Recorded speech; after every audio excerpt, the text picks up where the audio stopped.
17 अगस्त की सुबह आदर्श कॉलोनी की गलियों में अचानक बदबू फैलने लगी। बदबू इतनी तेज कि लोग अपने घरों के दरवाजे खिड़कियां बंद करने लगे।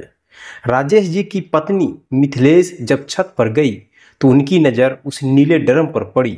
वही नीला ड्रम जिसे देखते ही अब हर किसी को मुस्कान केस की याद आने लगती है। मिथिलेश को लगा कुछ तो गड़बड़ है। आखिर इस ड्रम से इतनी बदबू क्यों आ रही है? दिल धड़क रहा था, हाथ कांप रहे थे, लेकिन हिम्मत जुटाकर उन्होंने पुलिस को कॉल किया। पुलिस आई, मोहल्ले के लोग इकट्ठा हो गए। ड्रम खोला गया। सबसे ऊपर मोटा सा नमक का लेयर बिखरा हुआ था और नमक के नीचे एक चादर में लिपटी हुई लाश। चारों तरफ चीख पुकार मच गया। महिलाएं रोने लगी, बच्चे सहमकर मां के आंचल में छिप गए। लाश को बाहर निकाला गया।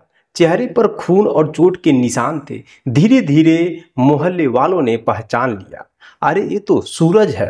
हर्ष हंसराज, वही किराएदार। सूरज कौन था? सूरज यूपी के शाहजहांपुर का रहने वाला एक आम इंसान था। कुछ महीना पहले ही रोजगार की तलाश में अलवर आया था। उसकी जिंदगी सादी थी, पत्नी सुनीता, 2 छोटे बच्चे और संघर्षों से भरा हुआ सफर था। लेकिन कौन जानता था कि उसके सिर पर मंडराता हुआ तूफान उसके अपने ही घर में छिपा बैठा है। राजेश जी का बेटा जितेंद्र ईंट भट्ठे का मुनीब था। काम के दौरान सूरज और जितेंद्र की दोस्ती हो गई। दोनों साथ बैठकर शराब पीते, गप्पे मारते, लेकिन शराब की मेज पर पनपी यह दोस्ती धीरे धीरे जहर बन गई।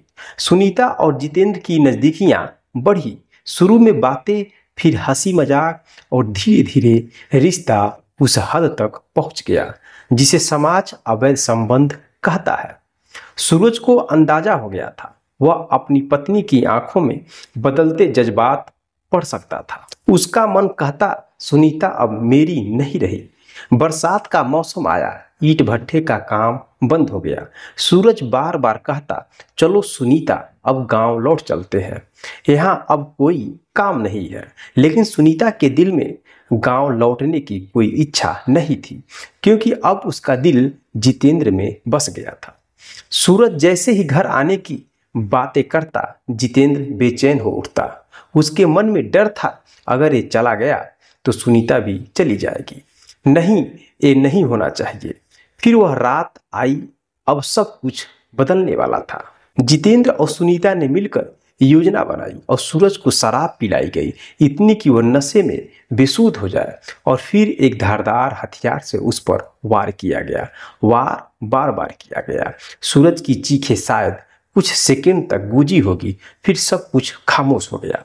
सुनीता के आंखों के सामने ही उसका पति दम तोड़ रहा था, लेकिन उसके चेहरे पर आंसू नहीं, बल्कि एक अजीब सुकून था। नीला ड्रम कब्र बन गया। लाश को छिपाने का सवाल आया तो दोनों ने मिलकर डेड बॉडी को चादर में लपेटा और उस नीले ड्रम में डाल दिया। फिर ऊपर से नमक भर दिया गया ताकि बदबू न फैले। लेकिन सच कितने दिन तक छुप सकता है? बदबू ने राज खोल ही दिया। जब ड्रम से सूरज की लाश निकली तो पूरा मोहल्ला हक्का बक्का रह गया। लोग कहने लगे, पति वही होता है जो परिवार के लिए सब कुछ सह ले।